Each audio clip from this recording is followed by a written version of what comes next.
సమాధానం. అల్జాపూర్ శ్రీనివాస్ సార్ నమస్కార్. నమస్తే అండి.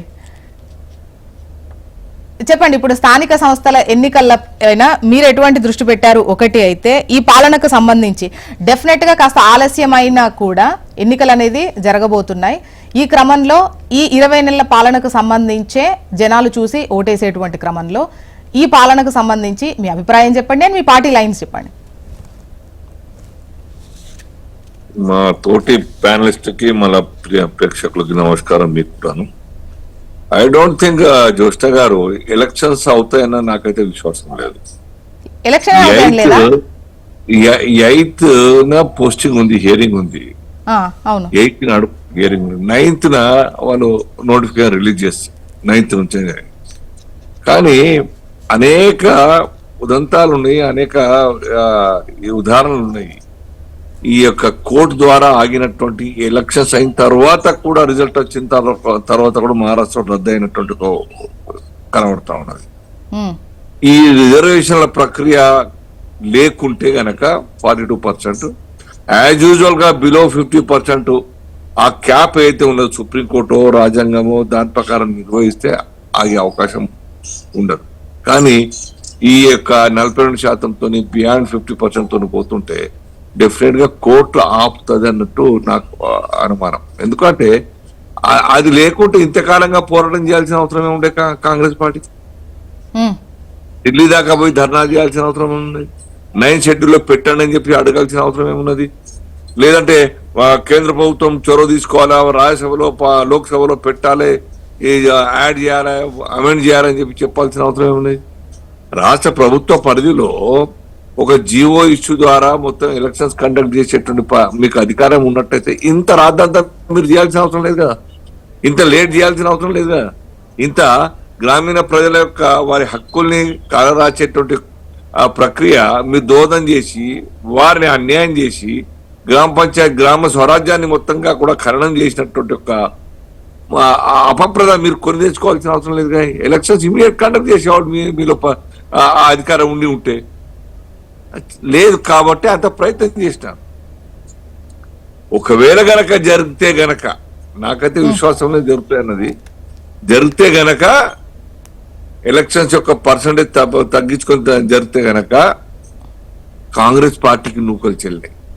అంటే రిజర్వేషన్ పర్సంటేజ్ తగ్గించి ఒకవేళ ఎన్నికలు జరిపితే గనక వాళ్ళ అస్తమానం ఎలక్షన్స్ పోస్ట్ పోన్ కావాలి. ఈ ప్రజాతిత్వం ఎందుకు పడాలి? మనం ఎలక్షన్స్ ఓడిపోయినామనుకో అపప్రద ఎందుకు తెచ్చుకోవాలి? నా మెయిన్ ముఖ్యమంత్రి పదవికి ఎసరు వస్తుంది, ఆ ప్రమాదం వస్తుంది, ఇవన్నీ ఎందుకు? ఆ యొక్క షో ఎందుకు చేసుకోవాలి? మనం ప్రమాణం ఎందుకు చేసుకోవాలని చెప్పేసి భయం వాళ్ళకు ఉంటే గవర్నమెంట్ అంటే పాలన కాన్ఫిడెంట్ గానే ఉన్నారు. ఈ సన్న బియ్యం జ్యోష్ణ గారు ఇప్పుడు చెప్పలే మా మిత్రుడు శ్రీనివాస్ గారు, మీరు చెప్తారు ప్రతిపక్షాలు. మేము రాజకీయ పార్టీలు మాట్లాడడం కాదు, రాజకీయ నాయకులు మాట్లాడడం కాదు, సర్వత్రా ప్రజల మధ్యన ఉన్నటువంటి ఒక అనేక అంశాలు, ఈ ఆవేదన, ఈ కాంగ్రెస్ పట్ల ఆక్రోశం, కోపం కేవలం పార్టీ నాయకులు కాబట్టి కోపం తెచ్చుకోవడం కాదు. వాస్తవంగా ప్రజాపాలన మొత్తం స్తంభించిపోయింది. ఇప్పటి వరకు 22 మాసాలు ₹1 గ్రామ పంచాయతీలకు రూపాయి ఇచ్చింది లేదు. ఒక రూపాయి డెవలప్మెంట్ యాక్టివిటీస్ కోసం ఖర్చు పెట్టింది లేదు. ₹1 విద్యా వ్యవస్థ కోసం ఖర్చు పెట్టింది లేదు.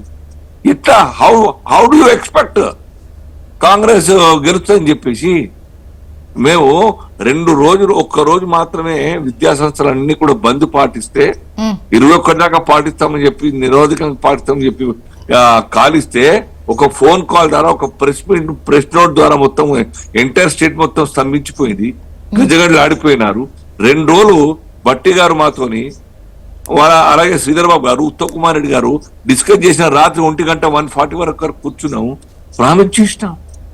బిఫోర్ దసరా మేము రిలీజ్ చేస్తాం 603 కోట్లు ఒక ఫస్ట్ ఫేజ్ లో, దీపావళికి ఇంకో 600 కోట్లు, మిగతా అన్ని కూడా మార్చ్ ఏప్రిల్ నాటికి మొత్తం కూడా రిలీజ్ చేస్తామని చెప్పినారు. 8,500 కోట్ల రూపాయలు సంథింగ్. ఎక్కడ పోయింది? రేపే దసరా, ఎల్లుండి. ఆ ఎంప్లాయీస్ పరిస్థితి ఏముంటుంది చెప్పండి? కాలేజీల విద్యార్థుల 6 మాసాలు మీరు ఒక 2 మాసాలు లేట్ గా శాలరీ తీసుకునే పరిస్థితి లేదు. గవర్నమెంట్ ఎంప్లాయీస్ కానీ, ఎమ్మెల్యేలు కానీ, మంత్రులు కానీ 4 సంవత్సరాలు శాలరీస్ పేమెంట్ చేస్తూ యొక్క విద్యాసంస్థలని కూడా యాజమాన్యాలు ఎట్లా వరుచుండు? ఇవన్నీ ఆక్రోశం 25 లక్షల కుటుంబాల మీద ఉండదు, స్టూడెంట్స్ యొక్క కుటుంబాల మీద. వాళ్ళు సర్టిఫికేట్ల కోసం వస్తా ఉన్నారు, కంప్యూటర్ అయిన వాళ్ళు సర్టిఫికేట్లు యాజమాన్యం ఇవ్వట్లేదు. ఎందుకు?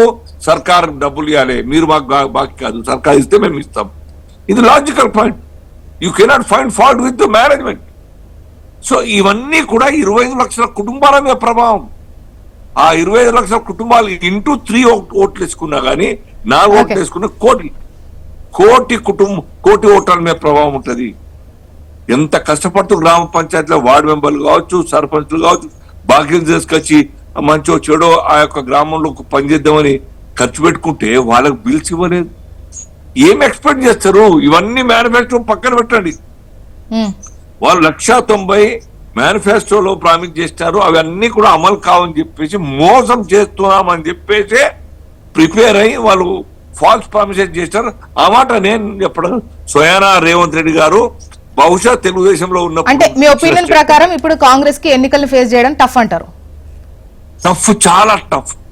ఎంత డబ్బు ఇన్వాల్వ్ చేసి ఓట్లు కొనుక్కునే ప్రయత్నం చేసినా గానీ ప్రజలు బహుశా కాంగ్రెస్ పార్టీకి వ్యతిరేకంగా మోర్ ఓవర్ జెడ్పీటీసీ ఎంపీటీసీలు పార్టీ బేసిస్ కావచ్చు, గ్రామ పంచాయతీ ఎలక్షన్స్ మాత్రం నాన్ పార్టీ బేసిస్ కదా.